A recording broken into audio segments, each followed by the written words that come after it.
pendulum squat. Äärimmäisen tehokas liike alavartalon lihaksistolle, erityisesti etureisille. Mutta ennen kuin lähdet tekemään, laita säädöt kohdilleen niin, että tekemisestä tulee tehokasta ja turvallista. Aloita säätämällä astinlauta. Eli täältä laudan takaa löytyy vipu, jolla me saadaan säädettyä tämän astinlaudan kulmaa joko loivemmaksi tai jyrkemmäksi. Nyt tämä lauta on kaikista loivimmassa kulmassa. Ja ehkä siis semmoinen yleispätevä nyrkkisääntö on se, että mitä pidemmät jalat, niin sitä loivempaan kulmaa, mitä lyhkäisemmät jalat, sitä jyrkempään kulmaa. Ihan vaan jo sen takia, että se tekeminen on mahdollista. Sillä jos on tosi pitkät jalat ja tämä on ihan jyrkimmässä kulmassa, niin se voi olla jopa vaikeaa edes päästä tänne laitteeseen niin kuin alle. Ja sitten taas mitä lyhkäisemmät jalat, niin jos tämä on tosi loivas kulmassa, niin ei välttämättä edes saa tuota laitetta tuolta lukoista irti. Ja näytän kohta myös sen, että miten se liike eroaa, kun tämä astinlauta on loivassa kulmassa versus se, että kun se on jyrkässä kulmassa. Hyvä. Astinlauta on säädetty. Seuraavaksi katsotaan täältä takaa tämä stopperi. Eli mitä korkeammalla tämä stopperi on, niin sitä aikaisemmin tämä liike stoppaa. Ja jos ei ole laitteesta aikaisempaa kokemusta, suosittelen laittamaan tätä stopperia ensin vähän korkeammalle ja ottaa se pelko pois korvien välistä. Ja sitten pikkuhiljaa, kun alkaa tulla luottoon, niin voi vähän lähteä laskemaan sitä stopperia. Totta kai me halutaan se sitten jossain kohtaa mahdollisimman alas niin, että me saadaan siitä liikkeestä mahdollisimman laaja. Eli mahdollisimman laajalla liikeradalla päästäisiin tekemään sitä liikettä. Hyvä. Stopperi on säädetty.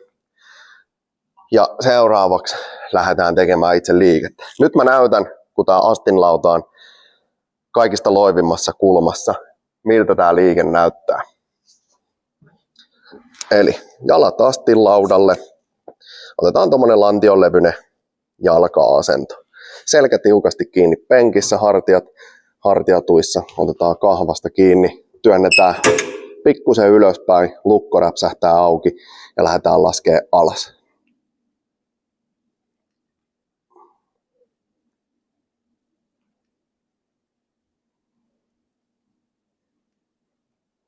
No.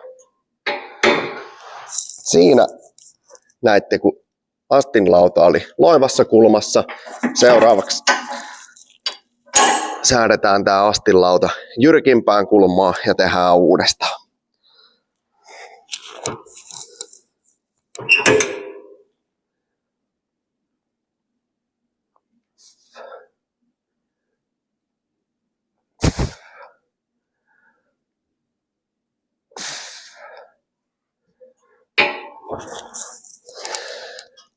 Eli kun astinlauta on jyrkemmässä kulmassa, niin aika paljon pienempi tulee tästä polvikulmasta tuolla ala-asennossa.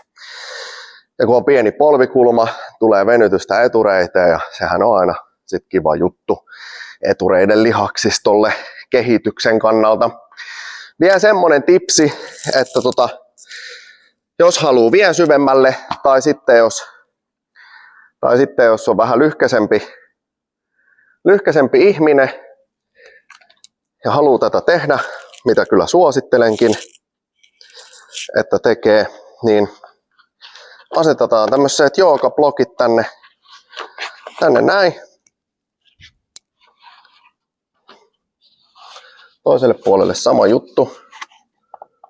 Pahoittelut ähellystä.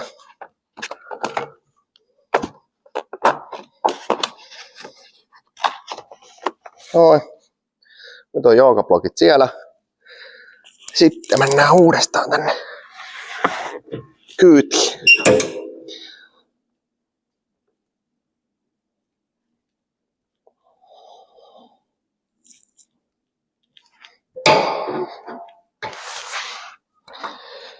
Ja näin.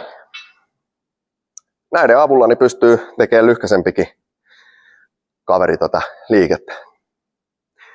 Siinä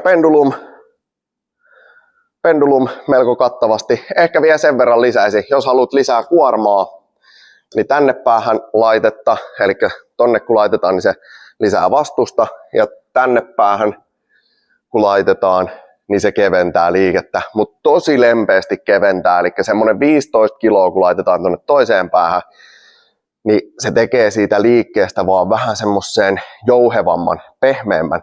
Se ei kevennä sillai super paljon, vaan tosi mukavalla tavalla keventää sitä liikettä.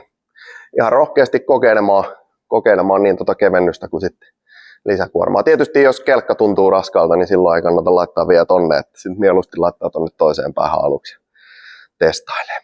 Ei muuta kuin hyviä treenejä.